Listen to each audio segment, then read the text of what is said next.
Olá, sejam todos muito bem-vindos ao segundo dia de Vetex Day.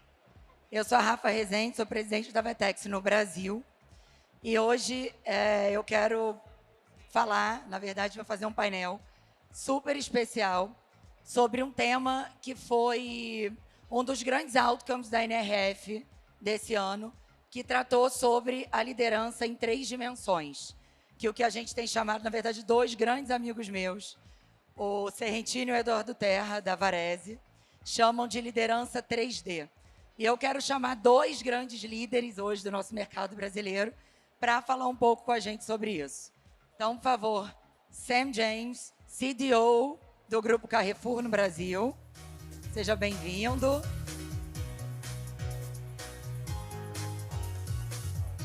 E André Farber, presidente da Riachuelo.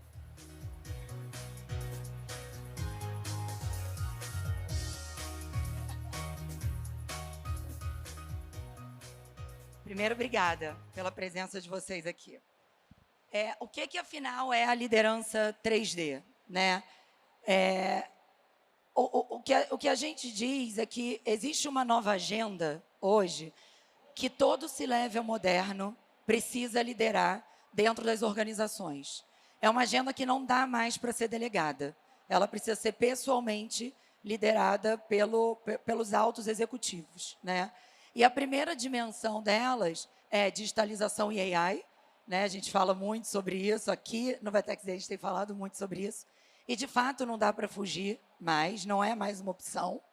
A segunda é eficiência e resultado, que também não é mais uma opção, principalmente para o varejo, né? A era do crescer a qualquer custo, ela já não existe mais, e existe uma pressão muito forte do mercado para que os varejistas, no fim, entreguem resultado e sejam geradores positivos de caixa.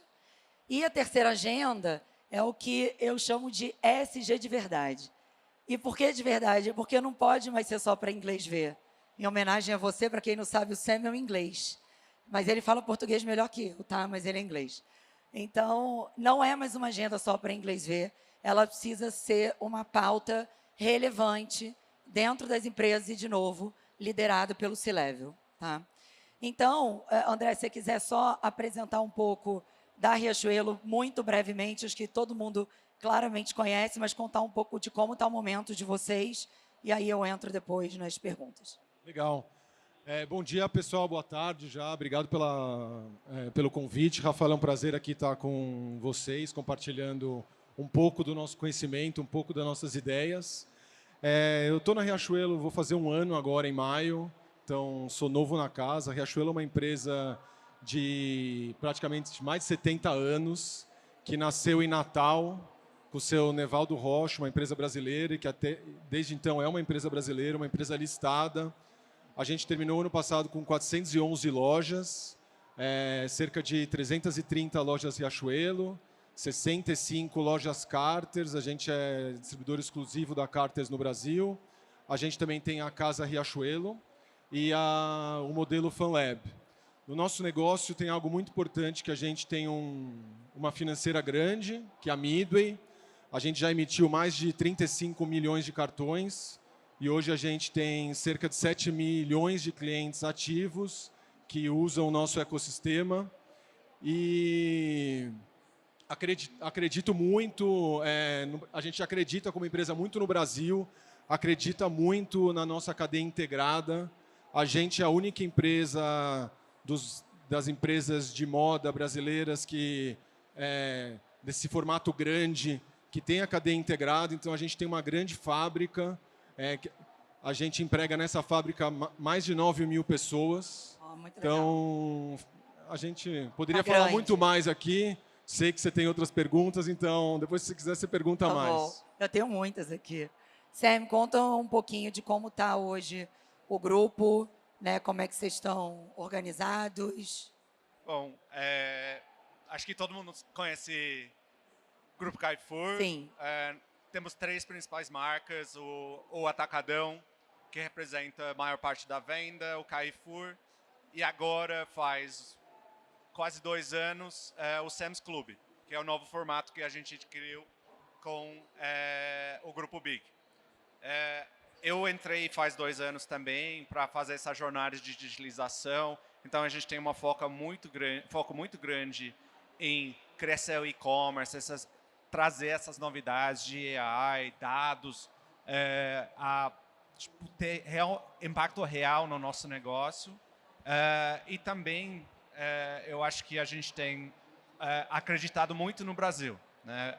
Carrefour já tem décadas no Brasil, muita empresa entrou, saiu, vendeu, Walmart, por exemplo, e o Carrefour segue aqui firme e forte. Então, eu estou aqui para reforçar cada vez mais esse commitment com o Brasil. Muito bom.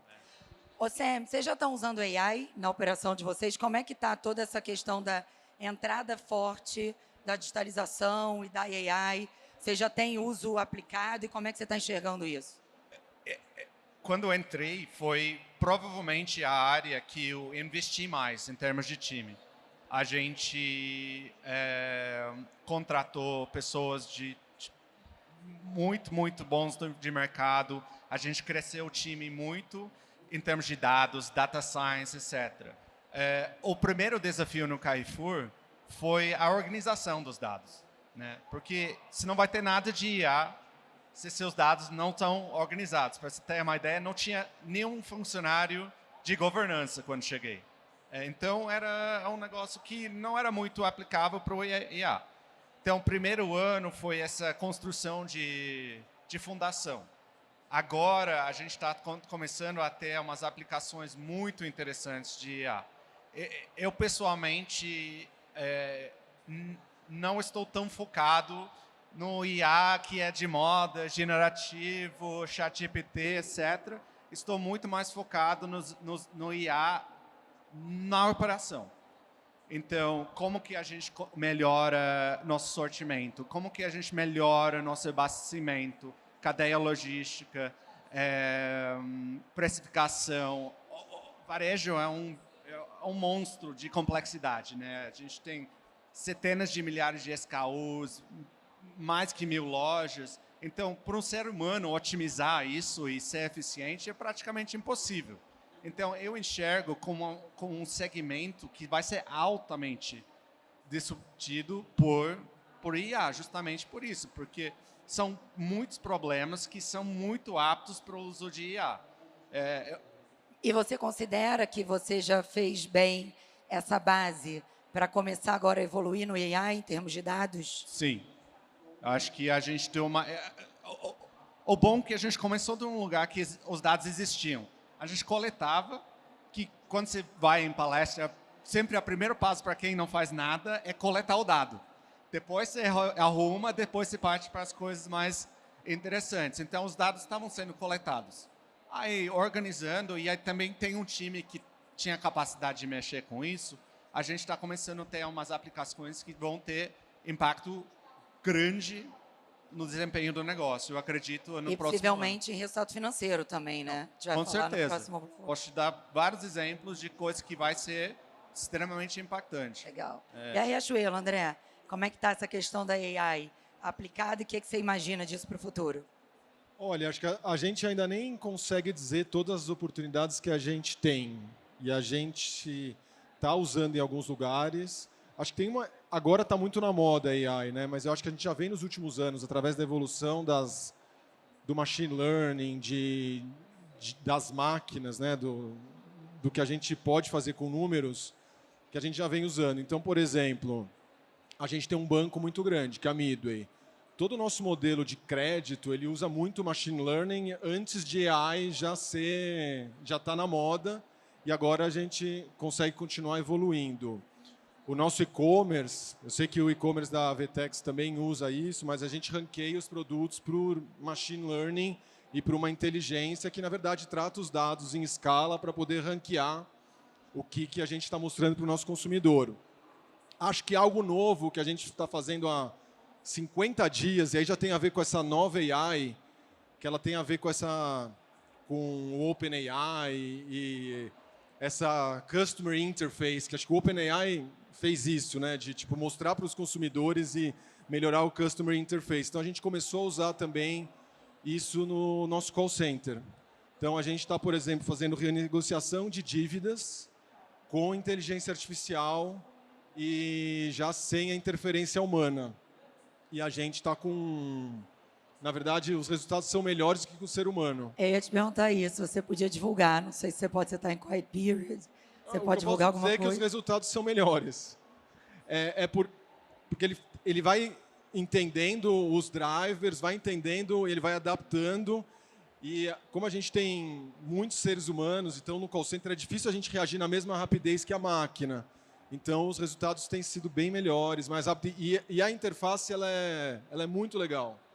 Ela acho que até, em alguns casos, pode até ser um pouquinho mais delicada que o ser humano, que é um tema difícil falar, a cobrança. É realmente impressionante. E acho que a gente está abrindo essa porta agora. É uma transformação que vai acontecer nos próximos anos. Podia citar outras ideias aqui. Desenvolvimento de, por exemplo, coleções, onde a gente vê a vestibilidade, todas as medidas para o computador. E poderia... Acho que vai mudar muito ainda nos próximos 5, 10 anos.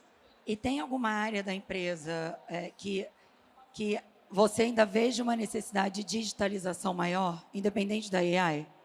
Que aqui a gente fala muito de digitalização. O e-commerce é algo que, obviamente, já nasceu digitalizado. Agora a gente vive um momento de trazer essas lojas para o jogo da digitalização. Mas tem alguma área que você entende que poderia ser mais escalada a partir da digitalização, que vocês ainda não fizeram? Olha, eu acho que a gente está fazendo a digitalização em todos os lugares, mas eu acho que o pessoal da Não Me Mate, que eu vou falar agora, se tiver alguém me escutando, mas o pessoal, a moda é algo que tem a ver muito com a tendência, que tem a ver muito também com o toque. Então, o que é digitalização, né? Para mim, digitalização é usar mais dados, usar mais ferramentas digitais, ter uma cabeça de test and learn, são muitas coisas. Eu acho que a gente já faz isso na moda do test and learn, consegue ter reatividade, mas eu acho que assim, a gente tem uma cadeia com muitos SKUs, né? A gente tem o famoso modelo cor tamanho, que faz que a gente tenha centenas de milhares de SKUs. Então, a utilização de dados e de ferramentas digitais, um pouco do exemplo que eu citei da vestibilidade, acho que a moda pode... Para mim, a moda tem que trabalhar muito bem os dois lados do cérebro, o direito e o esquerdo, e eu acho que a gente tem a oportunidade de melhorar essa parte mais analítica através da digitalização. Legal. Sam, desde que você entrou, mudou bastante coisa, né? Dentro do Grupo Carrefour, eu acompanho de perto, é a honra de acompanhar de perto como meu cliente. Me conta um pouco dos movimentos que vocês fizeram nesses últimos 2 anos em prol da digitalização, e se você puder compartilhar também os resultados com a gente. Bom, o primeiro grande foco quando cheguei, foi redobrar o foco no e-commerce, né, que estava um pouco largado, vamos dizer assim. Eu acho que o resultado não era o que a gente queria. Eu acho que de 2 anos, desde que eu entrei para cá, triplicamos o e-commerce. Então, isso junto com o Vtex, inclusive... Acabamos de trazer o Atacadão também dentro da Vtex. Então, isso tem sido uma jornada muito, muito importante para o grupo. E também sair de perder 100 milhões ao ano para 2/4, o segundo tri consecutivo de lucro que tivemos agora no e-commerce. Então, com rentabilidade. E... Você quer? Eu vou entrar nisso. Então, agora eu já vou mudar de bloco, pegar a sua deixa, para falar de resultado financeiro sustentável. Então, como é que está isso? Porque teve uma virada de chave grande, né? E como é que está esse momento do Carrefour em prol do resultado da rentabilidade? Olha, eu acho que não é segredo que 2023 foi um ano super complicado para o varejo como todo, né? Então, a gente teve um foco muito grande em arrumar a casa em termos de custos, tudo mais, não só no e-commerce, mas na empresa como um todo. Eu acho interessante esse momento, porque, para mim, é da onde vem a inovação real. 2021, 2022, todo mundo estava falando do metaverso. Ninguém estava mais falando metaverso. Back to basics, Back né? to basics. Esquece essas ideias. Exato. Então, você tem uma urgência maior. Então, você toma mais risco. Você faz coisas mais rápido. Você tem um foco maior no que realmente importa. E, por ter recursos mais limitados, você é forçado a pensar diferente, a inovar, a fazer coisas diferentes, a digitalizar, a trazer inteligência artificial e machine learning, como você falou, para o jogo, para poder cortar os custos de um lado, sem sacrificar do outro lado a experiência do cliente, que no final, se você começa a cair ali, aí o negócio pode entrar um ciclo vicioso e ficar feio. Então, acho que, para mim, esses momentos de crise, vamos dizer assim, são grande oportunidade para virar a chave e ir para algo muito melhor.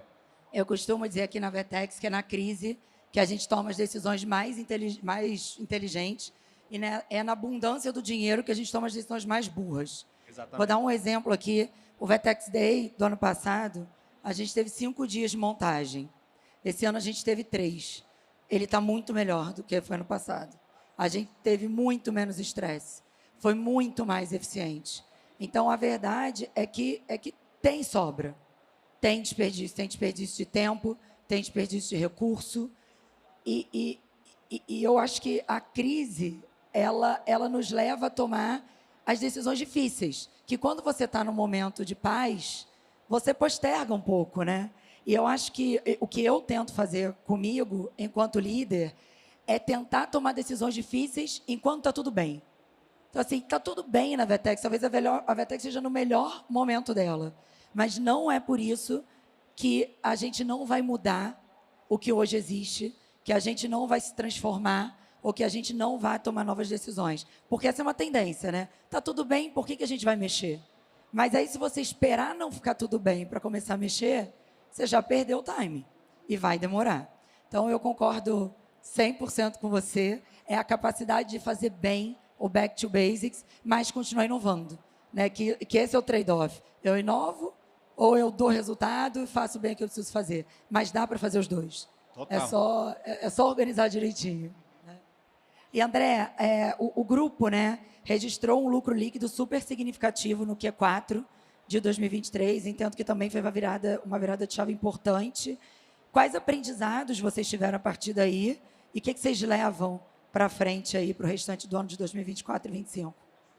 Olha, são muitos, mas acho que a gente fechou o ano muito bem. A gente também começou o ano bem, então estou bastante contente.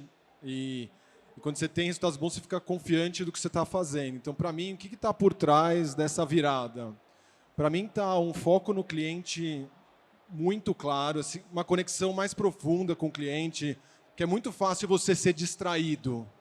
Até aqui, o evento é maravilhoso, a gente está aqui, mas é muito fácil você se distrair e perder o foco do que realmente importa. Então, tem uma conexão profunda do que a gente tem que prover para o nosso cliente, que produto, a que preço, e aqui tem uma primeira virada.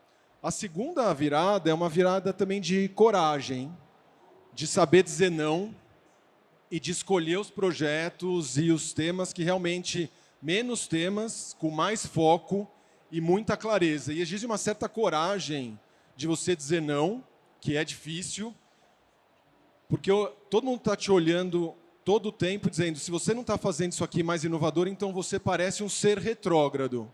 E ninguém quer ser retrógrado. Então, exige uma certa coragem, uma confiança de você poder dizer, isso aqui eu não vou fazer, está tudo bem, mas aí você fala, André, mas e a inovação, como vem? Eu acho que, primeiro, as empresas têm alguns momentos que você pode inovar mais ou voltar mais ao core. Claramente, eu acho que a gente está num momento agora de core e de back to basics. Mas eu acredito também que quando você está conectado ao cliente, de verdade, assim, porque isso aqui é clichê total, e a sua operação está redonda, as inovações começam a surgir. Porque assim, você tem a conexão de entender o problema e ter uma operação do core redonda, você começa a fazer melhorias que a inovação começa a surgir. Mais do que você querer fazer uma mega transformação, sabe? Do tipo, agora eu vou dominar o mundo com AI, etc. pegar o exemplo que eu citei, ter o call center rodando redondo, você consegue automaticamente ter um time conectado ao cliente que começa a usar AI mais naturalmente. E eu acho que isso é mais fluido. E aí você não fica também numa busca desenfreada, fazendo investimentos que depois... O que a gente está vivendo hoje? Daria para falar horas sobre isso aqui. A gente está olhando para trás, e hoje é fácil falar, por que eu investi nisso? Tem uma regret, como é que é? Desculpa. Arrependimento? Tem um arrependimento coletivo acontecendo nas empresas. Por que a gente fez isso? Então, acho que também vale a pena essa reflexão, olhando para frente, como que a gente não cai na mesma armadilha. Aí dá para elaborar também, aqui por horas eu não vou, por que a gente caiu nessa armadilha? A sociedade coletivamente, mas deixa isso para um próximo painel. Eu costumo chamar isso de não ter comprometimento com fracasso, que é a gente toma uma decisão e depois a gente fica apegado nessa decisão como ser humano, como se a gente tivesse que defender essa ideia até o fim. E o não ter compromisso com o fracasso é justamente você poder falar de peito aberto, falar, errei, decidi, fiz dessa maneira, apostei, mas agora não faz mais sentido, vamos pausar ou vamos voltar para trás, né, e repensar o momento. E ainda existe, e eu acho que isso existe muito em alta liderança de forma geral, que é esse medo de errar. E aí você fica batendo, tem uma vaidade grande, e você fica dando murro em ponta de faca. Você fica ali, não, vou tentar, porque como é que eu agora, que disse para isso ser feito, vou agora dizer que não é mais para ser feito? Eu perco credibilidade. E eu acho que nesse momento de resultado, você vai ter que... Temos todos que deixar essa vaidade de lado e assumir erros e dizer não, como você falou, né? Eu acho que, para mim, quando eu olho para a digitalização como um todo, isso é um dos desafios culturais mais difíceis de quebrar. Porque se você olha para a cultura mais varejo físico, hierarquia, etc., erro é ruim. E porque é operação, todo mundo segue os processos, blá, blá, blá. E a gente quer partir para o mundo onde a gente quer errar, na verdade. Se você não está errando, é uma coisa ruim. Você não está tentando. Exato. Se você não erra, você não está tentando. É negativo. Está parado. Então, virar essa chave na cabeça da liderança, de todo mundo também, tipo, de cima para baixo, é muito difícil. E eu acho que é uma das coisas que eu mais tenho repetido lá dentro, não, a gente tem que tentar, a gente tem que errar. É bom. Se a gente errar, a gente aprendeu, a gente tenta, vai para outra coisa. E como deixar as pessoas errarem e dar resultado ao mesmo tempo? Então, eu tenho um exercício que eu faço para mim mesmo, que é uma pergunta. Eu estou fazendo isso aqui, discutindo isso aqui pelo meu ego, ou eu estou fazendo isso aqui porque é o melhor para a empresa? E, às vezes, até discutindo com um amigo, para não pegar o tema de empresa, às vezes você quer discutir uma coisa para ganhar a discussão, que é totalmente ligada ao seu ego. Então, se a gente se despir desse ego e, na verdade, querer fazer o melhor pela empresa, a gente, para mim, é a fórmula mágica de como...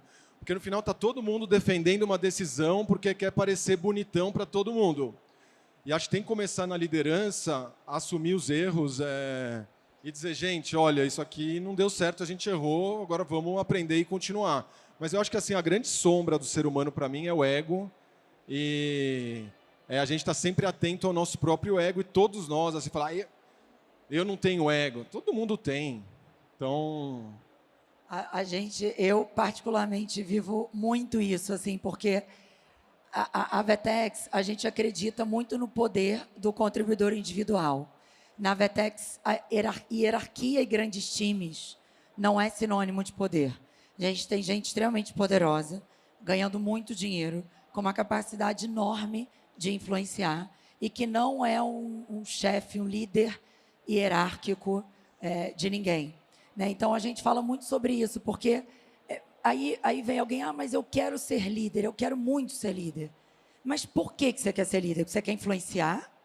Ou você quer ser líder porque você quer ser alguém em alguma hierarquia maior que alguma outra pessoa? E isso, assim, liderar nada mais é do que a capacidade de influenciar. né? E não importa quantas pessoas você tem. E muitas vezes, quando eu estou em alguma reunião com algum novo cliente, eu vejo muito claro, por exemplo, um desespero de lideranças de TI que falam: peraí, mas se eu migrar para a Vetex, eu vou perder muito poder, porque eu tenho 3.000 pessoas embaixo de mim. E aí eu vou fazer o quê? Vou ter 100? Ferrou, eu sou menos importante agora na empresa. Então, é um pouco dessa provocação. Assim, você está pensando em quem? Você está pensando em você, no teu ego e no teu próprio poder? Ou você está pensando no que precisa ser feito, né? E vocês, falando nisso, vocês promovem o erro dentro da organização de vocês? Assim, vocês estimulam as pessoas a tentarem coisas diferentes, sabendo que a consequência pode ser, no final, algo que não era exatamente o que você desejava, mas que depois você mude a rota?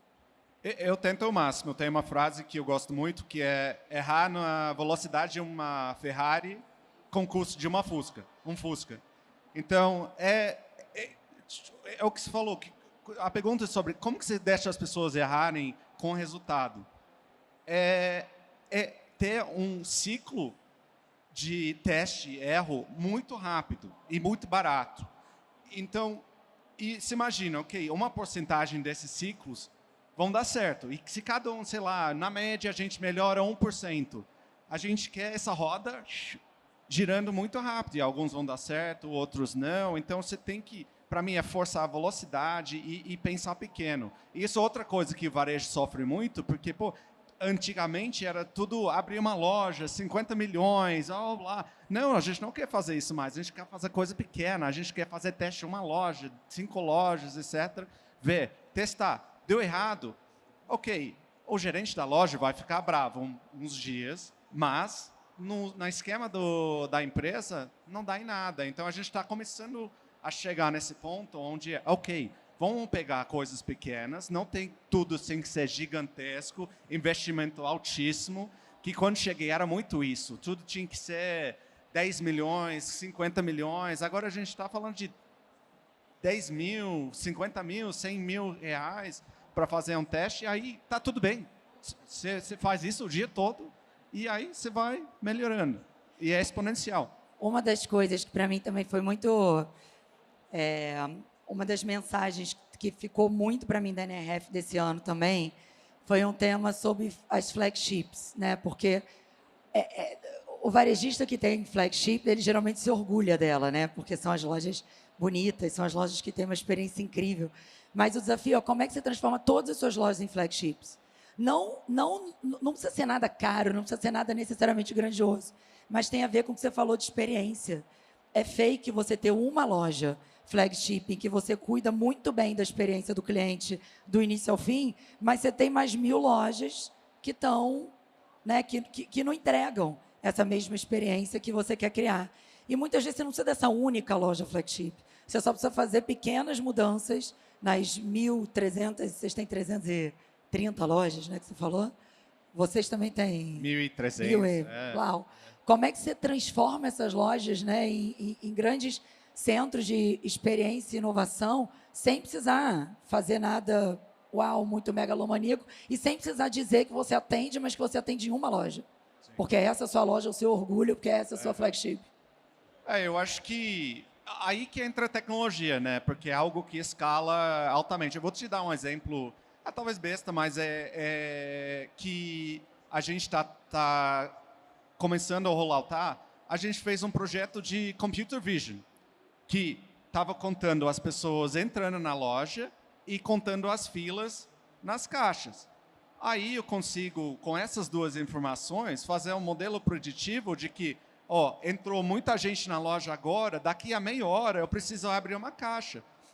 Aí eu diminuo, não tem nada de custo em termos, mínimo em termos de compute, whatever, mas eu melhoro de uma forma muito factível a experiência do cliente, porque a fila vai sempre estar no nível gerencial. Não é nada muito caro que você só consegue fazer em uma loja. Você consegue escalar isso. Eu já tenho câmera de segurança em todas as lojas, não preciso de câmera nova, eu só preciso de acesso ao feed, esse modelo rodando super simples, e aí uma interface que eu posso pingar o gerente da loja e falar, você precisa abrir uma caixa porque E ainda ganho eficiência, porque antigamente tinha uma pessoa que ia de 15 em 15 minutos contando as filas. Então, obviamente, imagina a accuracy disso, horrível, e também estou gastando tempo de alguém que poderia estar atendendo, que poderia estar fazendo outra coisa. Então, é um win-win gigante. Então, para mim, essas coisas de IA e também, acho que como que você quebra essa barreira online e offline, de ter uma experiência do app, de oferta específica, etc., que eu entro na loja, já está ali as coisas que estão para mim, etc., são coisas que eu consigo fazer em larga escala, sem gastar um centavo praticamente de CAPEX dentro da loja. E a digitalização não tem a ver com e-commerce só, né? Mas com processos, com tudo que você traz para dentro da empresa. Vou trazer um ponto de vista talvez um pouco complementar e falando do lado humano. Assim, a gente vive numa era de hiperestimulação. Tem informações e as pessoas não conseguem nem se concentrar, né? Ela está lá fazendo uma coisa e está olhando o celular. Eu já estou aqui há 20 minutos e já estamos tremendo que a gente está sem olhar o celular. Então, nós temos 17 mil colaboradores em loja. Como é que você mantém uma boa gestão disso e faz ele estar conectado com a boa experiência? A nossa tendência das empresas também é gerar um manual de loja que é super complexo. E a gente está numa transformação agora de pegar um manual de 100 páginas para passar para um manual de 5 páginas, que é quase que a experiência da Apple também, que é, assim, o manual do videocassete, para uma experiência que assim, é muito fácil, com coisas muito simples, mas muito importantes, que é do tipo, a roupa não pode estar amassada. Não tem como discutir. Preste atenção na iluminação dos spots, tal. E a gente faz uma lista assim de que no final todo mundo quer uma loja bonita. Só que a forma anterior é também com muita informação e está cada vez mais difícil. Então, assim, eu acho que eu estou lutando hoje muito no meu dia a dia por uma busca da simplicidade humana, onde o nosso valor como ser humano é no mundo da hiperinformação conseguir simplificar uma ideia e comunicar de forma clara para as pessoas. Porque as pessoas, nós inclusive, se perdemos. É muita coisa. Eu ontem, falar aqui, né? Eu não paro um minuto aqui no evento. A Isa, que trabalha comigo, meu grande braço direito ali, ela ontem ficou com o meu celular desde as 8 da manhã até a hora que eu cheguei em casa. Foi uma experiência. Falei, nossa, gente, voltei assim...